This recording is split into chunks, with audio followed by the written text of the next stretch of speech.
प्रिय भक्तों, आपका हमारे YouTube चैनल शिवमंगल में हार्दिक स्वागत है। आज हम आपको काली माँ के बारे में कुछ ऐसी बातें बताने जा रहे हैं जिसके सुनने मात्र से ही आपके जीवन में बदलाव होने शुरू होंगे और यह बदलाव आपके जीवन को नई ऊंचाइयों की ओर लेकर जाएंगे। तो चलिए आज इस संदेश को हम सभी पूरा सुनेंगे और अंत तक सुनेंगे और लक्ष्मी माता के बताए गए इन विचारों को अपने जीवन में अपनाएंगे। मेरे बच्चे, अब माता रानी आपके जीवन को खुशियों से भर देने वाली है।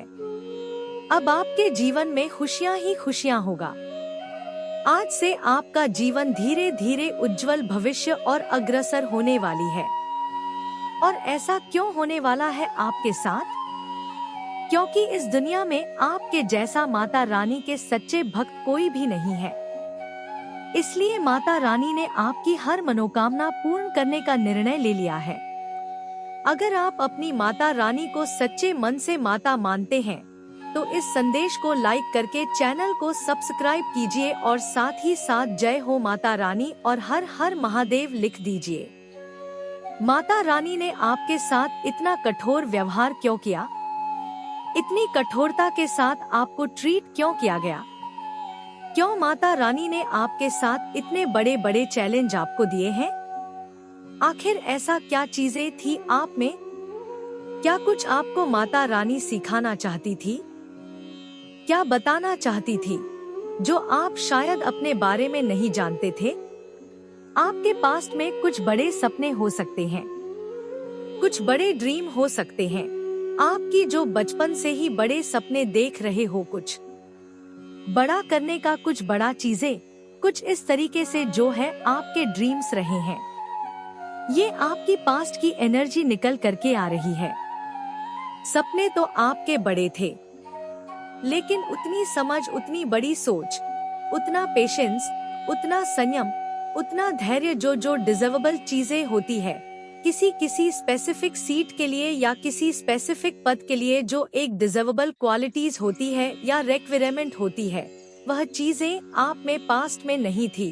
वह चीजें आपके अंदर पास्ट में नहीं थी, लेकिन आपकी सोल के अंदर एक पावर, आत्मा पावरफुल सबकी होती है।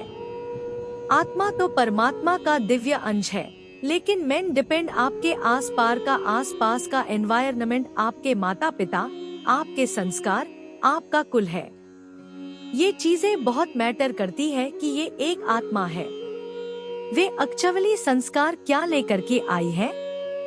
तो ये सारी ही चीजें उस पे मैटर करती है। तो जो आपके बड़े सपने रहे हैं, मैंने जैसे अभी बताया आप लोगों को कि आपके सपने बहुत बड़े रहे हैं, लेकिन आपके जो उन बड़े सपनों को पूरा करने के लिए जो चीजें थी, वह कहीं ना कहीं आपकी सोल में तो थी, पर उन चीजों को के लिए अपनी आत्मा में मिले नहीं थे। वह एक अवेयरनेस आपके अंदर नहीं आई थी। तो अब ये अवेयरनेस कैसे आती? एक सीधा प्रकृति का एक नियम होता है, चीजें आपके साथ हुई है। प्रकृति का एक नियम होता है कि जब भी कोई बच्चा कोई बड़े सपने देखता है, कुछ सोचता है, कुछ बड़ा, तो वह उसको एक टफ साइकिल में डालती है, एक ऐसे खतरनाक राडार में डाल दिया जाता है कि आप जब उस प्रकृति के राडार में आते हैं तो वह जो सिचुएशन होती है एक्सट्रीमली पेनफुल होती है। वो चीजें, वो सिचुएशन आपने फेस करी है जो एक एक्सट्रीम पेन होता है, या मैं यह भी बोलूं कि आपने मौत को बहुत करीब से देखा है। आपके साथ ऐसी भी चीजें हुई होंगी कि ना आपके आसपास हर समय एक अनजान सा भय है, अनजान सा डर बना रहता होगा कि कभी भी कुछ हो जाए, हाय कभी कुछ हो जाए। ये जो चीजें थी एक फियर में आपने एक लॉन्ग टाइम अपना जो है निकाला है, और उस फियर में भी आप जो है टिके रहे, डटे रहे, भागे नहीं। और अगर जाने अनजाने आप भागे निकले, फिर से आपको खींचा गया और वहीं पर फेंक दिया गया। ये प्रकृति का नियम होता है कि जब वह आपको कुछ देती है तब आपसे वह यह देखती है, जब आप माता रानी से कुछ मांगते हो और उसके बाद में फिर आप हाथ खड़े कर दो कि नहीं, मुझे नहीं चाहिए, कुछ भी नहीं, मुझे कुछ भी नहीं चाहिए, तो भगवान फिर भी आपको छोड़ते नहीं है। फिर एक ऐसी चीजें आपके साथ होने लग जाती है कि आप अगर वहाँ से भागोगे तो भी आपका पीछा नहीं छूटता। हो सकता है आपने स्पिरिचुअल पाथ पर चलते चलते बहुत बार ये सोचा कहा कि स्पिरिचुअलिटी इससे तो आम इंसान सही है। किसने देखे हैं कर्म वर्म नरक में जाए सब कुछ, मैं बुरे कर्म नहीं कर सकता। तुम मुझसे तो वही लोग अच्छे हैं जो एक दूसरे का छीना झपटी करके खा रहे हैं, या जो लालची है लोभी है मुझसे तो वही लोग सही है। आपके मन में इस तरीके के भी सवाल बहुत बार आए होंगे, क्योंकि ये जो स्पिरिचुअल पाथ है, आध्यात्मिक रास्ता है, जो यह आसान नहीं है। यह आपके सामने ऐसी भयावह स्थिति उत्पन्न करता है कि एक आम इंसान होता तो शायद कब का मरा गया होता। तो आपको माता रानी ने इतना एक्सट्रीम पेन इसलिए दिया है कि आप एक आम इंसान नहीं है, आप एक शाइनिंग स्टार है। माता रानी को आपसे कुछ करवाना है, आपके हाथों कई बड़े बड़े काम होंगे। सीधे शब्दों में बोलो, आप एक लाइट वर्कर हो सकते हैं, आप स्पिरिचुअल हीलर हो सकते हैं। आपके द्वारा लोगों को लाभ होगा, आपके द्वारा लोगों की हेल्प होगी। मेरे बच्चे कैसे हो तुम? आज की संदेश बहुत ही महत्वपूर्ण और बहुत ही खास है। मेरे बच्चे, संदेश को शुरू से अंत तक जरूर देखना। ये संदेश अत्यंत लाभकारी है। मेरे बच्चे, ये इतना लाभकारी कि आप कभी भी अपने सपनों में भी नहीं सोचा होगा। मेरे बच्चे, इस संदेश से सकारात्मक ऊर्जा आपके इनर वर्ल्ड में पहुंच जाएगी। इसलिए मेरे इस संदेश को लाइक करके और सच्चे मन से कमेंट में जय हो माता रानी लिख दीजिए। मेरे बच्चे, आपके नजदीक में जो भी नेगेटिविटी शत्रु है, उनके और आपके बीच अब किस तरीके से चीजें रहने वाली हैं? क्या कुछ होने वाला है? क्योंकि यह शत्रु बहुत ही नकारात्मक ऊर्जा को अपनी ओर आकर्षित करती है और यह चाहती है कि आप भी उन्हीं के जैसा बिहेव करें। इस महिला ने अपने हार्ट को अपने हाथ में ले लिया है। इसने जो अपने हार्ट को अपने हाथ में ले लिया है, तो इस समय हार्ट तो अंदर नहीं है, इस औरत के बॉडी में हार्ट नहीं है। तो जब हार्ट बॉडी में नहीं होगा तो जो डिसीजन होंगे, जो निर्णय होंगे, जो विचार होंगे, वो हार्टलेस होंगे, माइंड से होंगे, लॉजिकली होंगे, प्रैक्टिकली होंगे। तो जब माइंड में हर इंसान की चीजें, हाव भाव, स्वभाव को जब एनालाइज किया माइंड के तरीके से कि जो भी कुछ कर रहा है या कर रही है, माइंड से कर रहा है या माइंड से कर रही है, तो आप उसको माइंड से ही देखेंगे, माइंड से ही सोचेंगे, समझेंगे। ऐसी एनर्जी उस महिला रही है। तो कार्मिक जो लोग हैं, वो आपके इर्द गिर्द बहुत लॉजिक माइंड के हो सकते हैं, बहुत प्रैक्टिकल माइंड हो सकते हैं। यही सारी चीजें अब आपको माता रानी दिखा रही है कि आप और आपके जो कार्मिक लोग हैं, वो कहीं पर भी हो सकते हैं। आपके घर में, आपके रिश्तेदार में, आपके पड़ोसी, संगे संबंधी, कहीं पर भी कार्मिक लोगों के साथ आपका जो लेन देन, जो कर्मों का भुगतान होता है, वो कहीं पर भी करना पड़ जाता है। पता ही नहीं चलता आपको, पर वहाँ पर जो चीजें जो दिख रही है वो ये है कि आप जो है प्रैक्टिकल माइंड टोटली हो गए हैं, लॉजिकल हो करके सोचते हैं। आप चीजों के पीछे का लॉजिक जानने की कोशिश करते हैं। अगर ये इंसान ऐसा कर रहा है तो क्यों कर रहा है, वजह क्या है, कारण क्या है, पहले क्या था। सारी ही चीजों के साथ अब भावनाओं को जोड़ देते थे, फीलिंग को जोड़ देते थे, उसको जोड़ देते थे। पर अब आपने हार्ट को तो ले लिया है हाथ में, और बचा क्या है बॉडी में? तो सिर्फ माइंड, तो दिमाग से ही सोचेंगे। दिमाग की एक्टिवेशन बहुत ज्यादा हो चुकी है और कहीं ना कहीं आपका मंगल भी बहुत नाराज है। वो आपके बर्थ चार्ट में कहीं ना कहीं सही नहीं है और गलत चीज नेगेटिव वे में आपके लिए काम करती है। जब आपकी ये सिचुएशन होती है कि इस सिचुएशन में से आप कैसे बाहर निकलते हैं, जब आपका सोलर प्लेक्सस चक्र एक्टिव होता है तो क्रिएटिविटी बाहर आती है, यानी आप क्रिएटिव होते हैं। क्रिएटिविटी क्या होगी? आपको कोई भी हाथ की दस्तकारी आती है, कोई हैंडमेड आप काम करते हैं, यानी सीधा मैं बताऊं, अपने आप को बिजी कर लेना। मेरे बच्चे, तुम सब कैसे हो? मैं देख रही हूँ कि तुम स्वयं को बहुत परेशान कर, और इस परेशानी का कारण तुम्हारा क्रोध है। तुम बहुत अधिक क्रोध करते हो। तुम्हें इतना क्रोध क्यों आ रहा है? मेरे बच्चे, अब मैं आ चुकी हूँ, इसलिए मुझे ध्यानपूर्वक सुनना और अपनी परेशानी बताना। तुम यह बात भली भांति जानते हो, इस संसार में मनुष्य का सबसे बड़ा दुश्मन क्रोध है, और तुम क्रोध में अपना सारा जीवन नष्ट कर सकते हो। इतिहास गवाह है कि क्रोध किसी भी मनुष्य के जीवन की सबसे बड़ी बाधा है। तुम भी क्रोध में फंस रहे हो, जो कि एक बड़ी मुसीबत का कारण बन सकता है। तुम्हारे आने वाले भविष्य में यह क्रोध तुम्हारी सारी खुशियाँ, तुम्हारा सारा सुख सब कुछ छीन। तुम्हारे आने वाले भविष्य में यह क्रोध तुम्हारी सारी खुशियाँ, तुम्हारा सारा सुख सब कुछ छीन। तुम्हारे आने वाले भविष्य में यह क्रोध तुम्हारी सारी खुशियाँ, तुम्हारा सारा सुख सब कुछ छीन सकता है। क्रोध एक ऐसी बीमारी है जो अच्छे से अच्छे मनुष्य को बुरा बना देती है। मनुष्य क्रोध में भूल जाता है उसके द्वारा क्रोध में किए गए कार्य का परिणाम क्या होगा। तुम्हारे द्वारा क्रोध में किया गया कार्य को करने के बाद तुम्हें बाद में पछताना पड़ सकता है। इसलिए मेरे बच्चे, तुम क्यों क्रोध में अपने जीवन को खराब करना चाहते हो?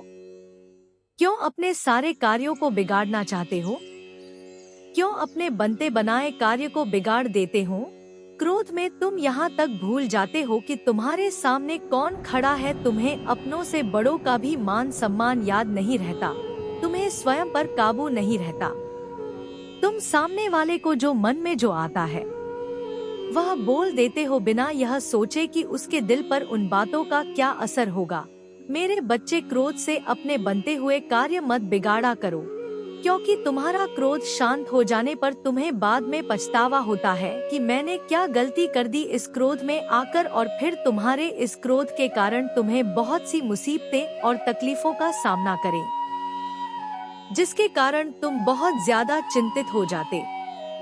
बार बार तुम्हें कहती हूँ कि तुम इतना क्रोध मत किया करो, शांत रहकर केवल अपने कर्म किया करो। इतना क्रोध अच्छा नहीं है तुम्हारे लिए। तुम्हें अपने ऊपर नियंत्रण होना चाहिए, तुम्हारे लिए यह अच्छा होगा। मेरे बच्चे, कि तुम्हें जो भी चाहिए वह तुम्हें समय आने पर मैं दूं, क्योंकि मैं तुम्हें समय से पूर्व अगर चीजें प्रदान करूंगी तो तुम क्रोध के चक्कर में उन चीजों को भी नष्ट कर दोगे, तथा जो मैं तुम्हें देना चाहती हूँ वह तुम्हें मिलकर भी नहीं मिल पाएगा। तुम खुद पर ध्यान दो। तुम्हें अपनी मंजिल तक खुद पहुँचना है। वहाँ पहुँचने के लिए तुम्हारा मन का शांत होना बेहद आवश्यक है। यदि मन में तुम्हारे बुरे विचार या फिर क्रोध की अग्नि जल रही है, तुम खुद पर ध्यान दो। तुम्हें अपनी मंजिल तक खुद पहुँचना है। वहाँ पहुँचने के लिए तुम्हारा मन का शांत होना बेहद आवश्यक है। यदि मन में तुम्हारे बुरे विचार या फिर क्रोध की अग्नि जल रही, वहाँ तक पहुँचने के लिए तुम्हें अपना पूरा मन शांत करना होगा तथा अपने मन को अपने नियंत्रण में रखना होगा। मेरे बच्चे, कैसे हो? तो आज की संदेश बहुत ही महत्वपूर्ण और बहुत ही खास है। मेरे बच्चे, संदेश को शुरू से अंत तक जरूर देखना। समय आज तक कभी किसी के लिए नहीं रुका है, तो मेरे बच्चों, समय का सदुपयोग करना सीखो। अपने बुद्धि बल और संयम से इस धरती पर अपने को विजय बनाओ। जीवन में आपको सदैव आप विश्वास बनाए रखना चाहिए और हर कार्य करने की इच्छा होनी चाहिए।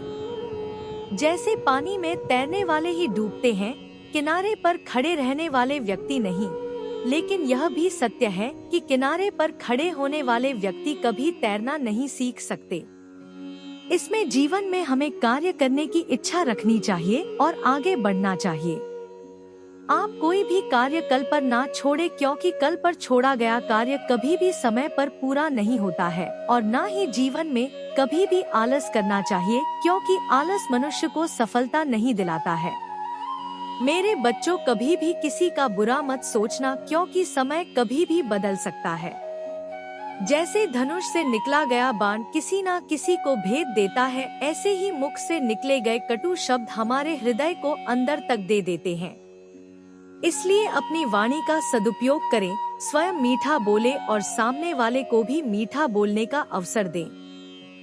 आजकल का प्राणी अपने स्वार्थ में ही घूम है, उससे अच्छा बुरा कुछ भी नजर नहीं आता है। मेरे बच्चों, अपनी प्रार्थना और कर्मों पर विश्वास रखिए, क्योंकि आपके लिए भगवान जी ने जो लिखा है या आपको निश्चित ही मिलकर रहेगा। यह धन माया सब कुछ यहीं रह जाएगी, आपके साथ जाएंगे तो आपके कर्म। इसलिए अपने जीवन में अच्छे कर्म करिए, अच्छी वाणी बोलिए, लोगों की सहायता करिए। हमें जीवन में कभी गुर्जर की बातों को नहीं सोचना चाहिए, ना ही अपने आने वाले कल को लेकर चिंतित होना चाहिए। जो आज है बस वही, उसी में खुश रहना चाहिए। ये संदेश अत्यंत लाभकारी है मेरे बच्चे, यह इतना लाभकारी कि आप कभी भी अपने सपनों में भी नहीं सोचा होगा। मेरे बच्चे, इस संदेश से सकारात्मक ऊर्जा आपके इनर वर्ल्ड में पहुंच जाएगी। इसीलिए मेरे इस संदेश को लाइक करके और सच्चे मन से कमेंट में जय हो माता रानी लिख दीजिए। मेरे बच्चे, जो इल्जाम आप पर लग रहे थे, अब वो सब इल्जाम आप पर से हट रहे हैं। जो आपके शत्रु इतने नकारात्मक, इतने नेगेटिव लोगों के बीच में आप रहे हैं, और ये जो आपके शत्रु है, यही वो लोग हैं जो बहुत नेगेटिव है। ये ऐसा लोग हैं, अगर कोई एक इंसान है उसमें 99% अच्छाई है, 1% बुराई है, तो ये शत्रु उस बुराई को पकड़ेंगे। ये उन 99% पर पानी फेर देंगे। ऐसे लोग हैं, ये इतने नेगेटिव है, इतने नेगेटिव है, इतने नेगेटिव है कि अपने कर्मों की नीचता के इल्जाम आप पर लगाते थे। हर एक इल्जाम आप पर, हर एक इल्जाम आप पर लोगों की चुगली, नंदा, नीत और कुकर करने, और अपने कर्मों के इल्जाम, अपने बुराई, अपना हल्का पर, अपना औचापन सब आप पर ही लिप पोत देते थे। ये लोग अब जैसे कि आपके अंदर धीरे धीरे बेलन आ रही है, आप बैलेंस हो रहे हैं, आपकी इंट्यूशन पावर बहुत स्ट्रांग होती हुई मुझे दिख रही है। अब आप बहुत अनुभवी हो चुके हो, बहुत अनुभव आपके जीवन ने आपको दिया है। अपने अपने कर्म पर डिपेंड करते हैं कि हम अपने कार्मिक पैटर्न को हम किस उम्र में क्लियर करते हैं, क्योंकि ये उम्र का एक ऐसा पड़ाव होता है कि बहुत कुछ सिखाता है, इंसान को बहुत कुछ सिखाता है, बहुत कुछ। तो यहाँ पर आपने बहुत अनुभवी हो चुके हो, आपने बहुत अनुभव ले लिया है अपने जीवन से, बहुत अनुभवी अब आप हो चुके हो। पहले आप झटके से बस किसी ने स्विच भरी और आपने तुरंत किक मारी, ये हाल था आपका। अब आप जो हैं, चीजों की तह तक जाते हैं। ये कुछ भी हो रहा है तो किस कारण से हो रहा है, किस वजह से हो रहा है, क्यों हो रहा है, किस लिए हो रहा है। लोग कहते क्या है, करते क्या है, कहने का मतलब। कुल मिलाकर अब आप लोगों की मेंटल रीडिंग कर देते हैं, माइंड रीडिंग आप कर लेते हैं। दिमाग में क्या चल रहा है, मस्तिष्क में लोगों के क्या चल रहा है, आप वो पढ़ लेते हैं। इसी कारण से अब इल्जाम पर से हट रहे हैं।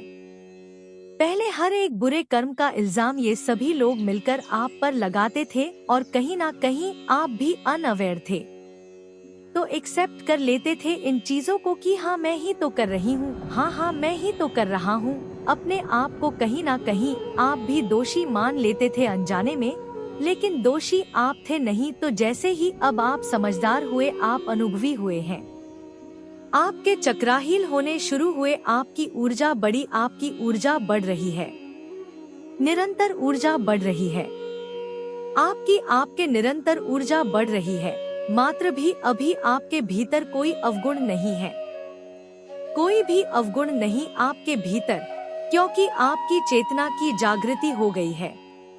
आप चक्रा के जीतने भी ब्रोकरेज थे, सब क्लियर हो रहे हैं। और जैसे जैसे ये सारी चीजें हुई, आपकी हीलिंग होना शुरू हुई, आपके चक्रा बैलेंस होना शुरू हो गए। अब शत्रु भी कहीं ना कहीं है, सोच रहे हैं आप मेरे विचारों को अपने जीवन में अपनाएंगे तो अपने जीवन में सफलता पाएंगे। अब मैं अपने धाम वापस जाती हूँ, अपना आशीर्वाद अपने प्यारे बच्चों को देती हूँ। हमेशा खुश रहो, स्वस्थ रहो।